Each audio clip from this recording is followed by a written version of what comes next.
Welcome to Indigo Touch. Lisedi. Today we are talking about how to learn about our spirit guides, how to know them on a deeper level, how to learn amadlozi etu, how to I don't know how is to phrase that, but yes, that is what we are talking about today. So when it comes to learning amadlozi, learning about the energies we carry, the types of energies we carry, it's very fascinating, watching someone talk about ukuba umkhulu uti. No, this is not lomkhulu, this is lamkhulu. This umkhulu likes this, lo umkhulu does not like that. It's very fascinating to watch. And in the early days, you ask yourself, but how do they do it? Because I don't even see these people. I've never even seen these people in my dreams. I don't even know what they look like. I don't even know their names. So in learning our energies, the types of energies we walk with, it is important to be very observant of ourselves. So it requires mindfulness, it requires presence. So what do I mean? Let's say you're in a social situation.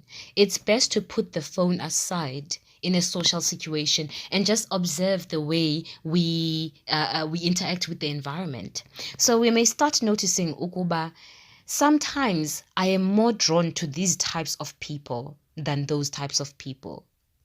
And when this is something you notice, usually there will be something that triggers you to start looking deep into it. So this is just an example. You're in a social situation, you start noticing, no man, today I'm feeling more drawn to those, and I really don't feel like hanging out with this group, or with this clique in this social setting.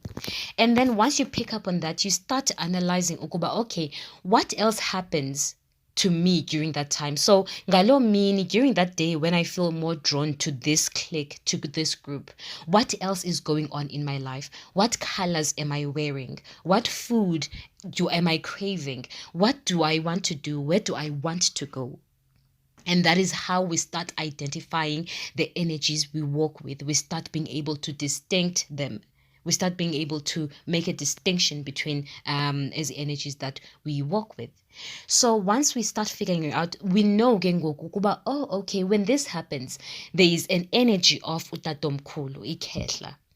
I start wanting to hang out with a certain age group, and I usually want to use this color. I want to wear red, and I usually crave umqombothi, or I crave for indwetile. So once we know that, also it's helpful in appeasing this person, this part of ourselves, because sometimes this person is going to be very, very, very irritated. And once we know ukuba, okay, this is ikhala kamkhulu, for example, we know how to calm umkhulu down when he is irritated. So this requires a great level of mindfulness, and attention to detail. And this includes staying out of our phones for a while and just observing the environment around us and how we relate to it and how it relates to us. There is a new phenomenon I just started experiencing where my dogs and the neighborhood dogs will follow me around. Sometimes, like every dog that we come across will join in and it becomes this army of dogs.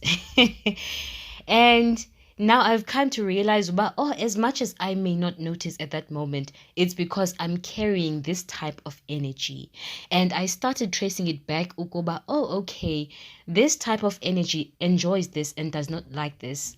And that is how I was able to also learn from that.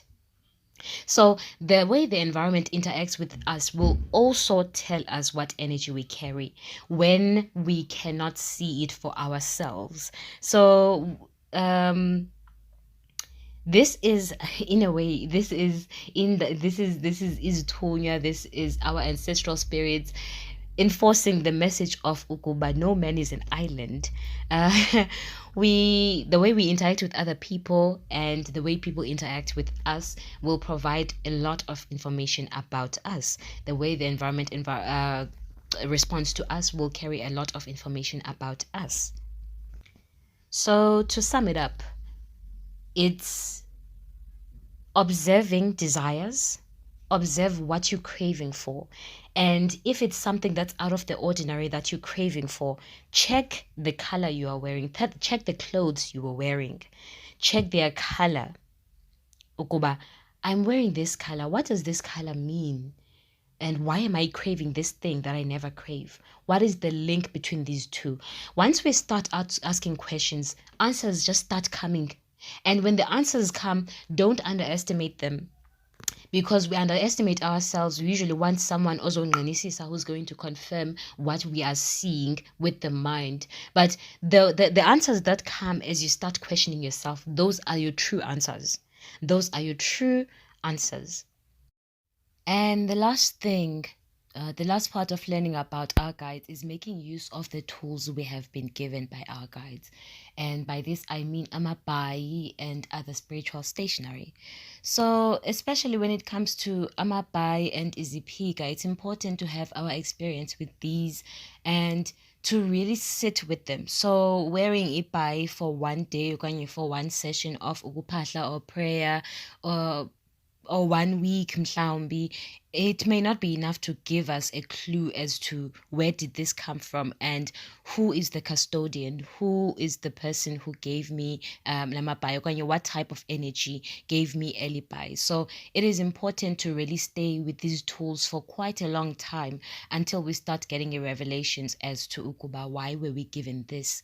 And when it comes to use of amabai, really it's all about just wearing it, having an experience with it, mhlawumbi partially using it or using it during meditation sessions.